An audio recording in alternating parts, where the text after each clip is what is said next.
今日は水彩色鉛筆の基本的な使い方について説明していきたいと思います。まず塗り始める前に必ずチェックしていただきたいポイントがあります。買ったばかりの色鉛筆は先の部分がこのように角張っていることがあります。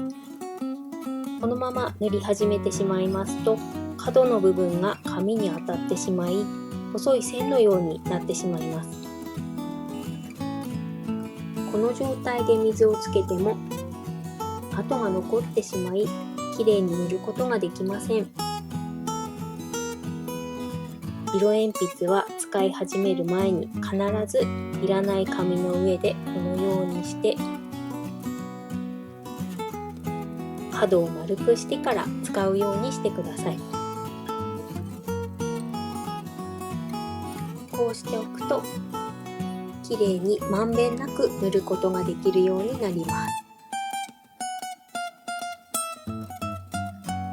では次に基本的な塗り方について説明していきたいと思います。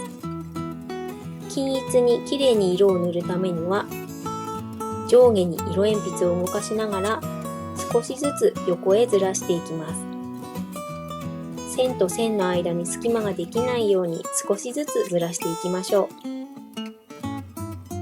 この時力を入れる必要はありませんが、同じ力加減で最初から最後まで塗っていくことがポイントです。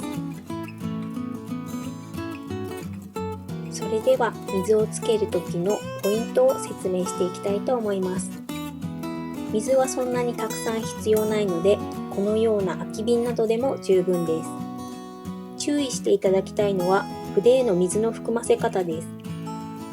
このように瓶の底に優しく筆を押し付けて中の空気をしっかりと押し出してください。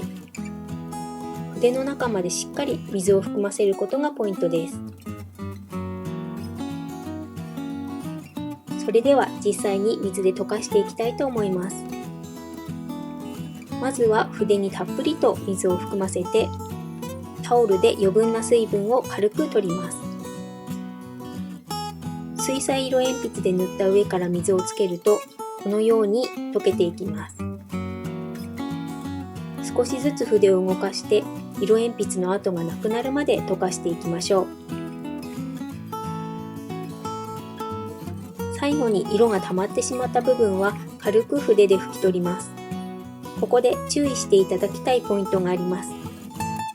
水をつけた後にさらに色を重ねる場合は必ず完全に乾いてからにしてください。濡れているところに色鉛筆で色をのせてしまうと色鉛筆の色が溶け出し濃い筋になってしまいます。水をつけたら完全に乾いてから次の色を重ねましょう。急いでいるときはドライヤーを使うと便利です。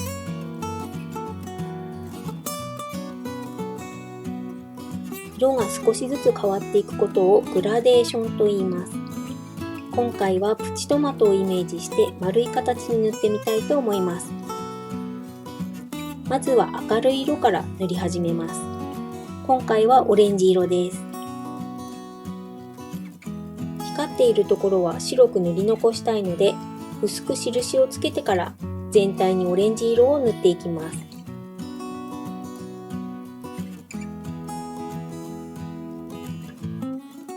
はみ出さないように少しずつ塗っていきましょう。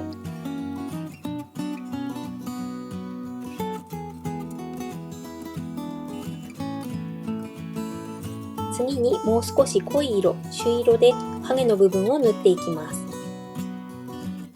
軽く全体に色をかけ、右下の方の影になっているところを中心に色を少しずつ濃くしていきましょう。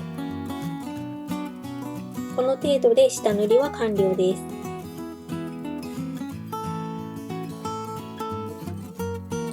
続いて水をつけていきます。水は色の薄い方から濃い方へ筆を動かして塗りましょう。この時手早く塗らないと水の跡ができてしまいます。思い切って一気に水をつけるのがポイントです。最後の絵の具が溜まったところは筆で軽く拭き取っておきます。下塗りなので少しくらいムラになっても大丈夫です。完全に乾いたらさらに色を重ねて濃くしていきます。もう少し赤いトマトにしたいので朱色を全体的に薄くかけます。左上の光っているところは白いまま塗り残しておきましょう。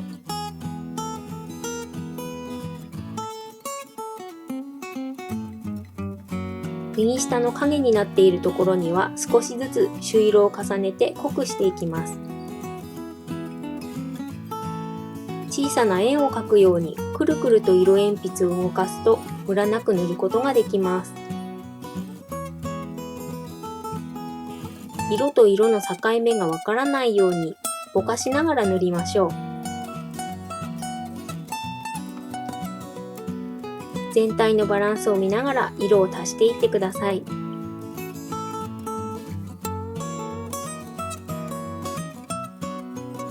最後に右下の影の部分に濃い赤色を足していきます。こちらも円を描くようにくるくると動かしながら塗ると塗りやすいです。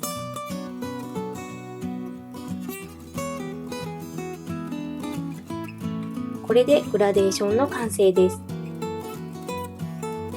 いかがだったでしょうか？参考にしていただけたら嬉しいです。最後までご覧いただきありがとうございました。